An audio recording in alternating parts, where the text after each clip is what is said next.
Welcome to Eco Travel Talk. My name is Linda Loewen and I will be your host. Today we are speaking with Kristin Erz from Hurtigruten. I did not tell Kristen this, but I have been hoping to highlight Hurtigruten since I first heard that they were receiving two hybrid vessels, expedition vessels. And so that's a long time. So Kristen can talk about that a little bit later. So it's very exciting to know that the travel industry is making changes to minimize the impact of tourism on the environment, on the communities, and on the ecosystems in which they travel. Today, Hurtigruten is a leader in expedition cruising, and the company started from humble beginnings. They started serving the citizens of Norway along the coastline since 1893. Welcome, Kristen. It is so wonderful to have you, and I am really looking forward to all the information you're going to share to the viewers today. So welcome. Thanks, Linda. That's a very warm welcome. And, so interesting to know that you've kind of been following us since, it's been a few years now since we kind of started the trend towards producing and now having those hybrid electric powered ships. So nice to know that it's something we are very passionate about at Hurtigruten, finding new ways to be green. And it is really nice to see that the industry is starting to follow suit and make some of those changes themselves. And that's what we hope to continue doing at Hurtigruten, is really pushing those boundaries and, being leaders in sustainable travel, sustainable cruising, with the hope that the industry will continue down that path as well. I've actually noticed, since I did some research on some of the other vessels as well, and I do see that others are following suit. And yes, that's absolutely wonderful. And perhaps you are the role model, so to speak, for the others to follow. And I think that's really important because there's so many other things that you're implementing on your cruises over and above the engines that are hybrid electric. But on board, let's talk a little bit about the vessel, and then we'll go a little bit more into what's on board as well. Sure. So our first two, the world's first hybrid electric powered ships, are the MS Roald Amundsen and the MS Fridtjof Nansen. So we released them 2019 for the Amundsen, 2020 for the Nansen. So Nansen's really looking to get her legs stretched out, since she launched pretty much, right at the time of all of this. But so they have, they're almost like a kind of Toyota hybrid at sea, that we're used to from sort of the car technology. There's a lot more involved, of course, when you have something like the size of a ship in order to do this. So the battery packs that are installed on these ships are actually used to help offset, the increase of fuel usage, the increase of, emissions and things like that. It's there to offset, and it's always running, it's always charging, and we can actually, kind of turn off one of the engines on the ships and use battery packs instead, so that we can have some electric power going through. And even for a short period of time, for about 45 minutes or so, we can actually sail solely on battery or electric power. So this is very handy. Maybe if we're doing some scenic cruising in a place like the Geringer Fjord in Norway, or maybe we're down in Antarctica and maybe there's a pod of whales or something that's nearby the ship, and we want to make sure that we have no sort of noise pollution out there as well. So we can actually just go on full battery and run off electric power. And it's like silent cruising. It really does also enhance the experience for our guests as well. I've always said that, recently, I've started saying that I think that solutions will come at the intersection of ancient wisdom and modern technology. And so if I think of the ships that sailed across the seas, 500 years ago, they were all sailing vessels. So they were silent and they didn't have any impact on the wildlife. And now technology is allowing us to do that.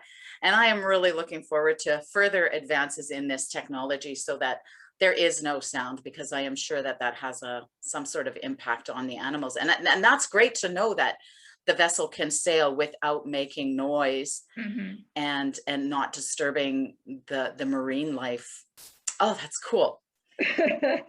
All right. It really, really is. And, you know, it's just something that we will continue to develop as a company. We actually, our third ship, MS Auto Sverdrup, is now battery hybrid power as well. So it's something we are stretching along. So that's the third vessel now? That's the third vessel. She was originally part of our coastal fleet as the MS Finnmarken, and we have since refurbished her top to bottom, and she's been introduced to the expedition fleet as MS Auto Sverdrup. So she is now hybrid electric as well, with the battery packs installed. And then we're going through even further enhancements, especially with our coastal fleet between now and 2023. So right now the coastal fleet actually runs off of biofuel. And biofuel, if you can believe it, is actually made up of organic waste and dead fish. So we are using sort of natural waste from the fishing and forestry industries to power our coastal fleet currently. And 3 of those ships will get further upgrades, the Conqueror, Richard With, and the Nordliss, to the battery hybrid power over the next year. And we're going to do further enhancements with the rest of the coastal fleet as well to make sure that we are operating on the most green power that is available in the industry today. It really is one of the largest European shipping sort of green technology overhauls ever, which is pretty incredible. And what's also neat with our ships along the Norwegian coast is they can actually run off of shore power as well. Norway, thankfully, is a very forward-thinking country when it comes to being green and sustainable practices. So along the route for our coastal fleet, we can actually plug in our ships when we're in port. So at that point, we are offsetting all of our emissions. There are no emissions coming from the ship while we're in port, which is, you know, so great, especially for just the small communities that are located nearby the ports and things. They are not getting any of our emissions. We can just plug the ships in along those coastal community areas. So hopefully we see something like that expand throughout, you know, different ports around the world to give ships the ability to, you know, essentially connect to electricity when we're docked in port.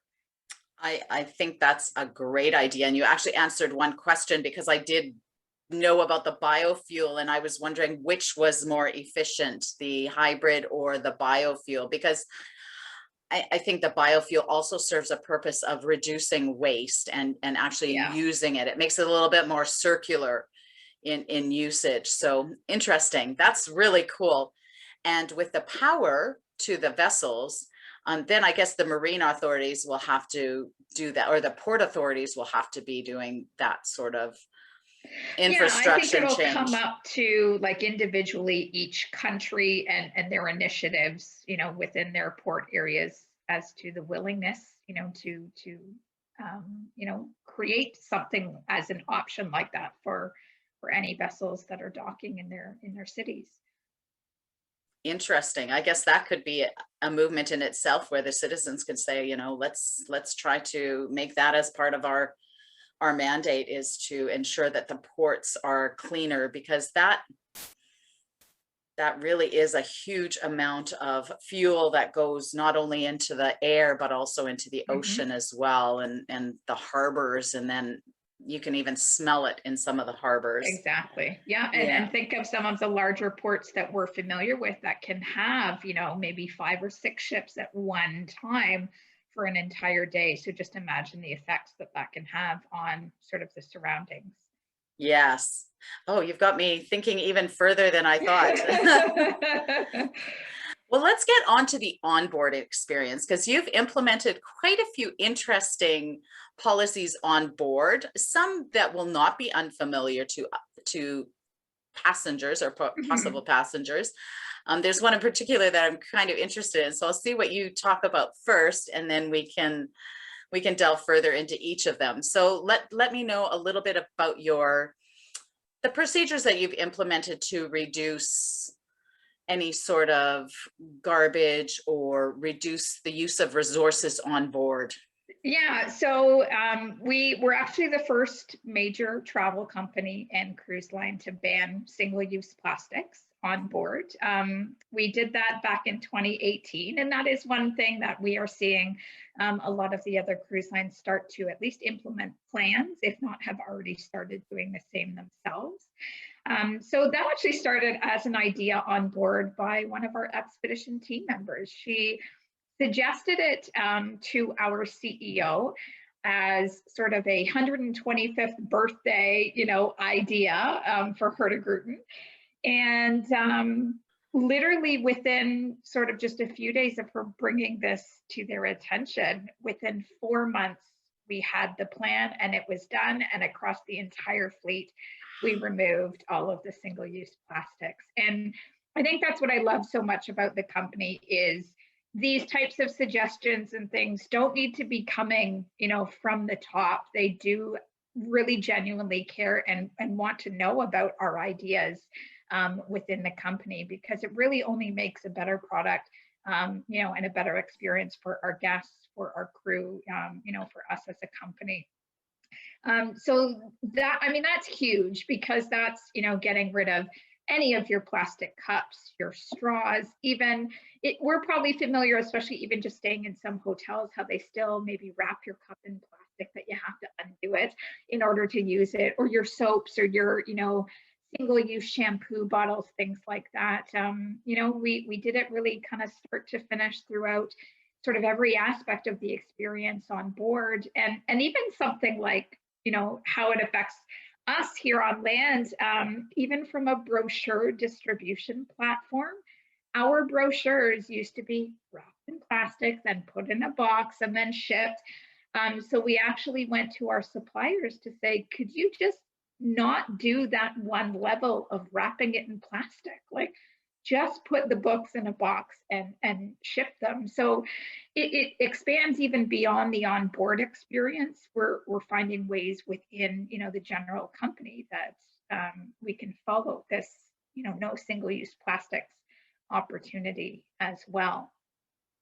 And then one of the other initiatives that we do with our guests throughout our fleet is our Green Stay program. So whether you're with us on the coast of Norway or on our expedition ships, we offer our guests the option to go green for a day or 2 days, however long they choose to do it. And so this means that they hang a little tag on their door that says, I'll go green today. And this lets our crew know that for that day, they don't need to have their room serviced. So this in turn helps us cut down on things like, laundry detergents and using electricity for that process, and just reducing water usage. And, so with each guest that participates in this, we have a foundation called Hurtigruten Foundation.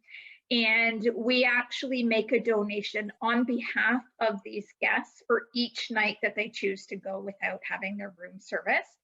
And we'll make that donation to the Hurtigruten Foundation on their behalf. And that foundation is set up to sort of tackle 3 main pillars, and that being, of course, trying to protect our endangered species, especially for those in areas that we are sailing. Trying to, combat and fight against the plastic and marine pollutions around the world, and also, working globally and locally in the communities that we sail to help support them as well. So it's kind of a neat way that our guests can kind of do something, that might seem relatively small on their part, but really can have a big impact when you look over an entire year of the amount of passengers choosing to opt in to something like this. Have you done any statistics to find out how many do? And the reason I'm asking is because even today I was thinking, bed sheets. How often do we change? Like, we don't change our home I bed know. sheets daily, right? Like, so Exactly. what, Yeah. why do we need to have them changed daily when we're on holidays? It just didn't make sense to me. So anyway, I would be really curious if you've got any statistics on that. Yeah, I know for sure we have something for the Norwegian coast. I can dig it up for you and send it over just to show the impact of the number of people, the number of nights, that chose to, opt out of having their room serviced. And I know when I was on board, I had the opportunity to sail for almost a month, and I tried to do at least half of every week, Right. as much as I possibly could. And it's funny because you find you're doing that on board, and then you start trying to implement those types of things in your own life and your own household as well. Because I know when I started working for Hurtigruten, I probably wasn't as aware of the amount of plastic we used in our house. And I felt, really inspired by everything the company was doing, thinking, well, if they can do it at such a grand scale, I should be doing more at home, within my own life as well, to do everything I can to get rid of the excess, plastic usage and that type of thing. And it's actually the plastic pollution situation that started me on this journey of going green and doing more things that are environmentally friendly. I tried to think back of a time when we didn't have plastic, and I couldn't think of a time when we didn't have plastic, but I still Mhm. remember my mother washing out the plastic bags and reusing them. Yeah, And I thought, wow, look at where we've come from. This is kind of a precious resource that we can use over and over again, which we can because yeah, it's so durable. However, it just gets discarded. So I think we have a long way to go in substituting plastics with something that's a better product and better for the environment, but that's incoming. exactly. And I guess sort of the scary thing is where we see the effects of where that plastic ends up. So quite often when we, especially up in Svalbard, we do sail as far north as just over 80 degrees. We like to go ashore with our guests and do beach cleanups. And even in these remote, uninhabited places, we could go ashore, to do some exploration for the afternoon. And the amount of plastics that you can see washed up on these shores, and one of the worst things too is the fishing industry products that are showing up as well. Usually really big, huge fishing nets that have just been left in the water and washed up. And it really opens your eyes to how much of a problem it really is, because we are so far removed from civilization where we are sailing. But you still see those remnants of human impact in these non-human areas. And so we sort of have a I don't want to say a motto, but sort of our own mission to kind of leave a place better than we found it. So it's not to go ashore, do the landing, see this garbage is all there and just leave it there. We really make it our mission to make sure that all of this stuff gets collected and brought back on board, and then we will properly dispose of it when, the voyage ends at the end of the cruise. And again, it's something where our guests, it's amazing just to see their willingness and their openness to doing something like this. I remember we were doing just a landing day in the Falkland Islands, and it was just sort of suggested, if you do see something along your walk or whatever, please pick it up. And it's amazing, even just with everybody picking up one or two pieces as they walk and wander and explore, how much you can actually collect at the end of it. It's sad, but we're all doing what we can to try and help, especially in the regions that we're visiting. And that's sort of one of the things I love about expedition cruising in general is we do all have this commitment to, where we are visiting and sailing, to make sure that, we aren't changing the effects of it because we're there. Right. Hopefully we can improve and make it better.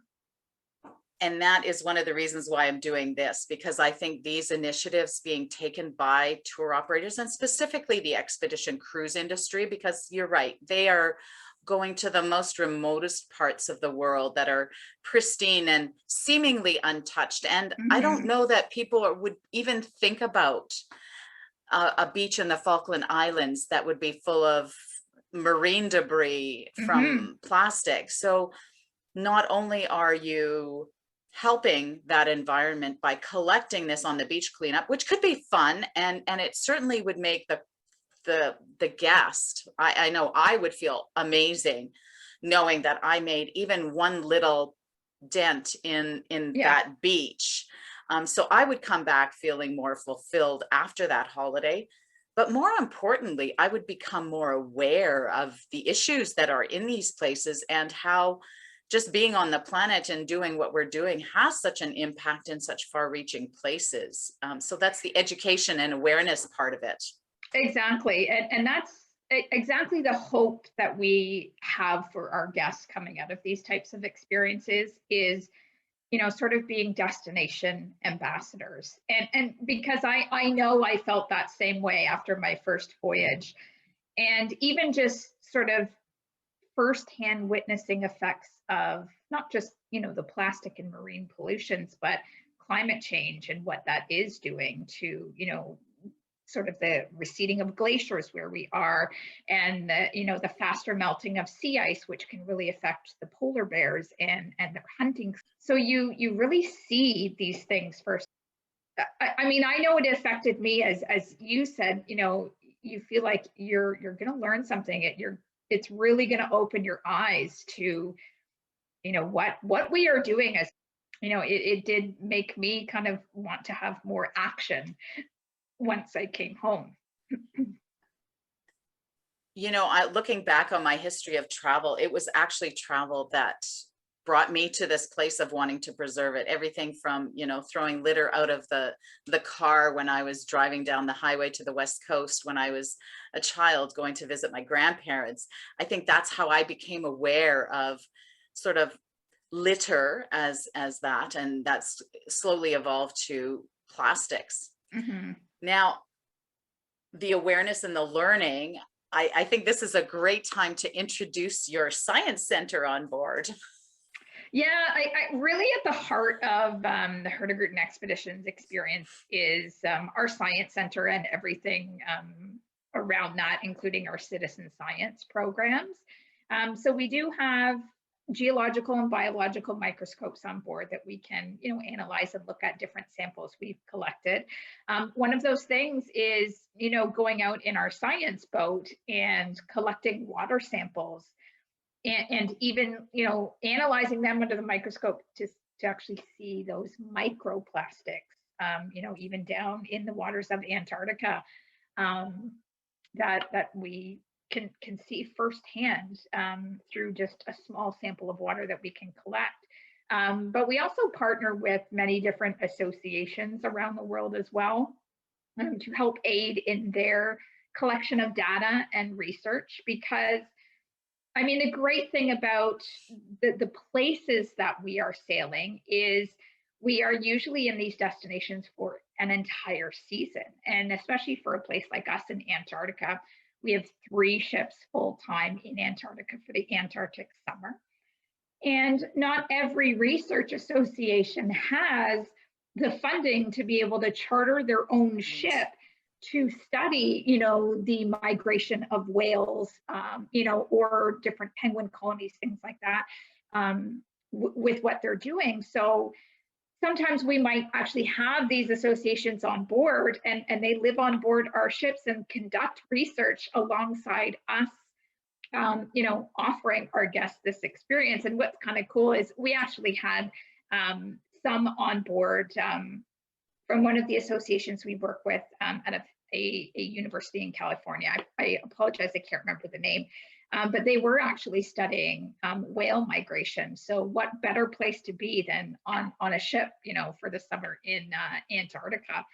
And so what was cool is they would go out in, one of our zodiacs, and they would collect, sound samples of, the whales talking to each other. And so then they would come back on board after conducting, their research, and share that information with our guests, so just to be able to hear a pod of whales talking to each other, that they just collected when they were just outside in our boat. I mean, it was such a surreal moment. And then us as guests as well, we can help do our part by, the different bird sightings that we see. And there's another one we partnered with called Happy Whale, where if you take a picture of a whale tail, which is, their identifying marker, Yes. like we have our fingerprints, we can actually upload that picture of the whale tail into a database called Happy Whale. And that database can actually recognize from the photo if the whale exists in the database. And if it does, it can actually tell us, the gender, the type, approximate age, its migratory pattern, does it tend to travel with a larger pod?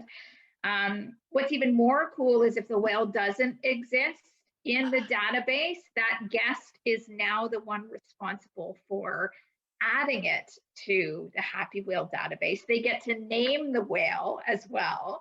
And then that whale will forever live on in their database. And again, it's just to help them collect sightings and data and research for where these whales are, where they're going, how they're migrating, how often, where are they feeding throughout the year. So, and what's kind of cool is at the end of the expedition, we provide our guests with an expedition logbook that we email out, usually about a month or so after, once we've collected all the data, just to show them all the different sightings we did actually see. And I'll never forget reading the list of bird sightings and the number of birds. I think the number of different type of bird species we saw was something like 40 something different types. And it's amazing to think, oh my gosh, just after that one voyage, look at all the different types of just birds alone that we saw, not including, the whale species we saw, the seal species we saw. I mean, really incredible stuff. You've raised a really good point about, citizen science. It's actually citizens collecting the data and how that is going forward. And that will likely be able to provide lots of information about over time what's happening to the species and so that's going to go forward and be able to teach all of us how to improve exactly things that we need to do in order to ensure that these species survive. Yeah, exactly. That is very cool. And it's a lot of fun, and it's so interesting. And again, it ties back to, helping our guests become ambassadors for where they are, like really educating them on every aspect of what it means to be in the destination that we're in. And I think that's why too, from an expedition ship standpoint, the ship is never meant to take away from the destination. I mean, the places we sail are just too special.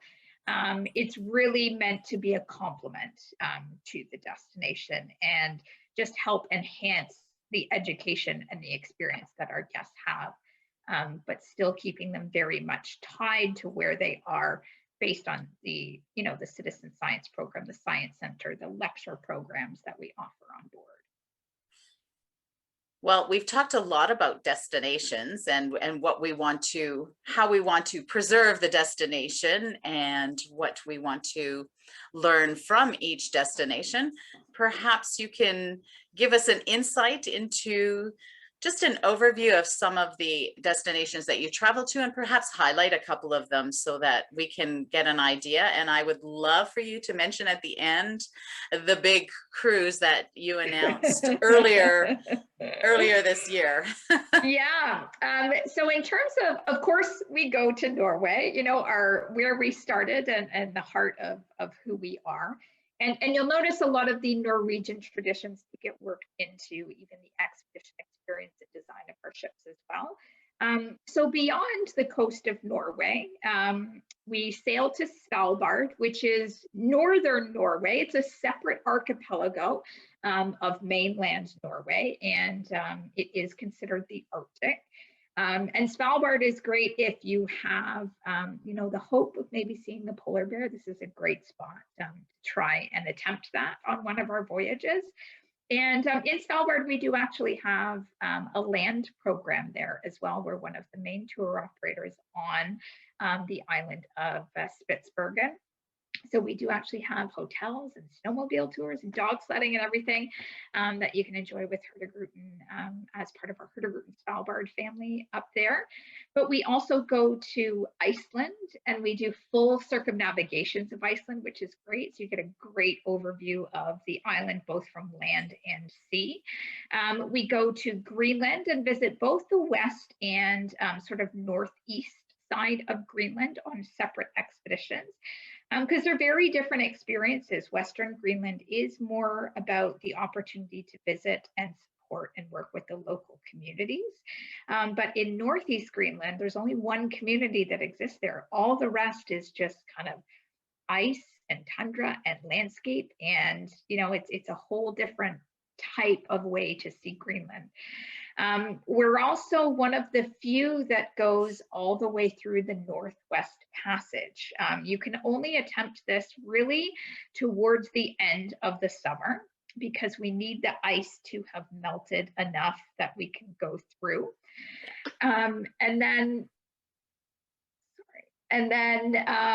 So for anybody not familiar with what the Northwest Passage is, it's essentially a spot in Arctic Canada that we are going through. So I think as Canadians, it's a pretty cool experience to want to experience our own backyard as well. Even to the point of we sometimes try and do a landing at Fort Ross, which is actually where one of the last trading posts for the Hudson's Bay Company exists. And there still is actually a structure there today from 1937 that says Hudson's Bay Company. So I think some cool, opportunity for Canadians to explore our own northern backyard as well. We do trips to Alaska. So imagine going all the way up north to Nome, Alaska, and we do 14 to 18 day packages there, which is, really destination immersion at its finest and kind of bringing the wild back into, going to Alaska. And a new destination that we also announced just a couple weeks ago is the Galapagos. So Hurtigruten will be in some warm weather climates coming up. So Galapagos, we've actually partnered with a legacy company down there called Metropolitan Touring. And we have Hurtigrutenized one of their ships, and she'll become part of the Hurtigruten family. And we will have the opportunity with a 9-day package for the Galapagos. So a little bit of land touring in and around Quito to experience Cotopaxi National Park, and then bring our guests over to the Galapagos Island for a 7-day experience in destination with the opportunity to, see some of the giant tortoises, hopefully see the blue-footed boobies as well. Yes. And even some of the marine iguanas. I mean, they are just some of the most fascinating things, you will ever see up close. I had the opportunity to sail the Galapagos for my honeymoon, actually. And that was really my first experience of sort of expedition style cruising and really finding my passion for it. And oh my gosh, I mean, what a cool destination for really unique wildlife encounters. Yes. Just absolutely unbelievable. So then we also travel down, of course, the west coast of South America. And why this is kind of cool is because you can get a great mix of sort of ancient history, modern cities, desert areas, and just beautiful landscapes all within, one cruise. And you can visit up to 4 and sometimes 5 countries within one expedition, which is really neat. And then, of course, finishing off down at the bottom of the world in Antarctica. We have 3 ships that are there full time in the Antarctic summer. We have the most capacity down in Antarctica. And again, such an incredible place to have the opportunity to visit. And what we were finding is that people do really love the longer expeditions. They actually tend to be our best sellers. Wow. So we decided to kind of provide the ultimate expedition, and we launched the pole to pole. We offered both a 66-day version and a 93-day version. So giving our guests the opportunity to sail, from the Arctic region all the way down with us through to Antarctica. And this sold very well and very quickly. And this was the first time that we decided to marry up all of our itineraries in order to offer this. And we got such a great response for it that, of course, the wheels are already turning for what we're going to do for the 2023 pole to pole as well. Because we used to see in the past that people would just be booking our trips sort of back to back and creating some of their own grand voyages. So we just thought, well, heck, we're going to save them all that, work of planning and everything. Let's just release them all as one massive itinerary that our guests can enjoy and literally sail with us, for up to almost 3 months time, which is amazing. So you've heard it here first, 2023, because I think this one is sold out, right? The next one that you're offering. Yeah, we don't have any space for the 2022 pole to pole. So keep an eye out for the 2023.